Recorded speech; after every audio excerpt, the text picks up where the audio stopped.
CPIM Malappuram ജില്ലാ സമ്മേളനത്തിൽ ആഭ്യന്തര വകുപ്പിന് വിമർശനം. പോലീസ് സ്റ്റേഷനിലെത്തുന്ന പൊതുപ്രവർത്തകരോട് പല പോലീസ് ഉദ്യോഗസ്ഥരും മാന്യതയില്ലാതെയാണ് പെരുമാറുന്നത് എന്നായിരുന്നു വിമർശനം.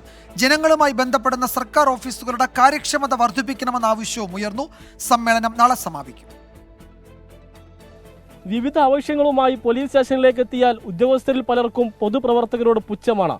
പോലീസ് ഉദ്യോഗസ്ഥരിൽ പലരും മാന്യതയില്ലാതെ പെരുമാറുന്നത് പതിവാണെന്നും വിമർശനം ഉയർന്നു.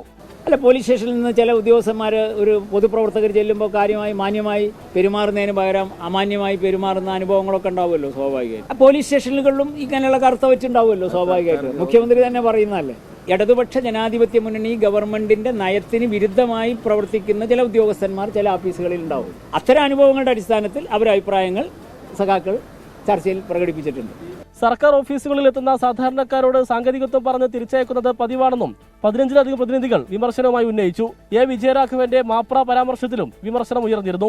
3 ദിവസങ്ങളിലായി താനൂരിൽ നടക്കുന്ന ജില്ലാ സമ്മേളനം നാളെ സമാപിക്കും. മുഖ്യമന്ത്രി പിണറായി വിജയൻ പൊതുസമ്മേളനം ഉദ്ഘാടനം ചെയ്യും. ആരോഗ്യ പ്രശ്നങ്ങളാൽ സ്ഥാനത്ത് നിന്ന് മാറാൻ നിലവിലെ സെക്രട്ടറി EN മോഹൻദാസ് താൽപര്യം അറിയിച്ചിട്ടുണ്ട്. ജില്ലാ സെക്രട്ടറി അംഗങ്ങളായ VP അനിൽ, E ജയൻ, മുൻ MLA V ശശികുമാർ എന്നിവരുടെ പേരുകളാണ് പുതിയ സെക്രട്ടറി സ്ഥാനത്തേക്ക് ഉയർന്നു കേൾക്കുന്നത്. 24 തിരൂർ.